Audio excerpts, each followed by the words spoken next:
ತುಕ್ಕಾನಟ್ಟಿ ಗ್ರಾಮದಲ್ಲಿ ಇಂದು ಈ ನಾಡಿನ ಮಹಾಪುರುಷರಾದ ಭಗೀರಥ ಮಹರ್ಷಿಯ ಜಯಂತಿಯನ್ನು ಹಮ್ಮಿಕೊಳ್ಳಲಾಗುತ್ತಿದೆ. ಗಂಗೆಯನ್ನು ತನ್ನ ತಪಸ್ಸಿನ ಫಲವಾಗಿ ಭೂಲೋಕಕ್ಕೆ ಕರೆತಂದಂತಹ ಮಹಾನ್ ಪುರುಷ ಭಗೀರಥ ಮಹರ್ಷಿ ಎಂಬ ಐತಿಹಾಸಿಕ ಹಿನ್ನೆಲೆ ಇದೆ.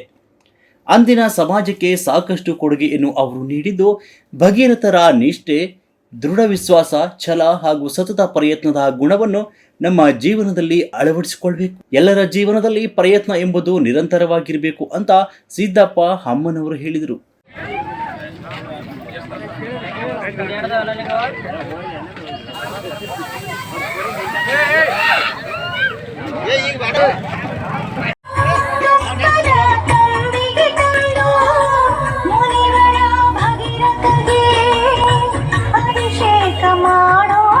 ಭಗೀರಥ ಮಹರ್ಷಿಯ ಒಳ್ಳೆಯ ತಪಸ್ಸು ಹಾಗೂ ತಮ್ಮ ಸತತ ಪ್ರಯತ್ನಗಳ ಮೂಲಕ ಗಂಗೆಯನ್ನು ಭೂಲೋಕಕ್ಕೆ ತಂದು ಇಡೀ ಭರತ ಖಂಡವನ್ನು ಪವಿತ್ರ ಭೂಮಿಯನ್ನಾಗಿ ಮಾಡ್ತಾರೆ. ಈ ಮೂಲಕ ಅಂದಿನ ಕೃಷಿಕ ಸಮಾಜದ ಉದ್ಧಾರಕ್ಕೆ ಕಾರಣಕರ್ತರಾಗಿದ್ದಾರೆ ಅಂತ ಪ್ರಸಿದ್ಧ ಪುರಾಣಗಳಿಂದ ತಿಳಿಯಬಹುದು.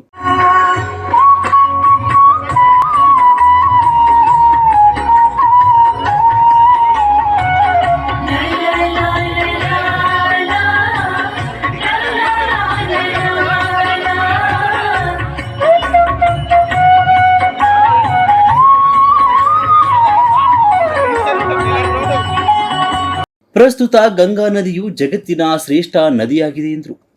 ಪ್ರತಿಯೊಬ್ಬರು ಭಗೀರಥ ಮಹರ್ಷಿಯ ಜಯಂತಿ ದಿನವಾದ ಇಂದು ಅವರ ಸ್ಮರಣೆಯನ್ನು ಮಾಡಿ ಭಕ್ತಿಯಿಂದ ಗೌರವ ಸಲ್ಲಿಸಿದರು. ಸಿದ್ದಪ್ಪ ಶಿವಮೂರ್ತಿ ಅಮ್ಮನವರ ಅವರು ತಮ್ಮ ಅಭಿಮಾನಿಗಳಿಗೆ 400 ಟಿ ಶರ್ಟ್ ಕೊಡಲಾಗಿತ್ತು. ಭಗೀರಥ ಸರ್ಕಲ್ ಉದ್ಘಾಟಿಸಿ ನವಪ್ರಭಾ ಸ್ಕೂಲ್ ಗೇಟ್ ಹತ್ರ ತುಕ್ಕಾನಹಟ್ಟಿ ಸಿದ್ಧಾರೂಢ ಮಠದವರೆಗೆ ಬೈಕ್ ರ್ಯಾಲಿ ನಡೆಸಿದರು.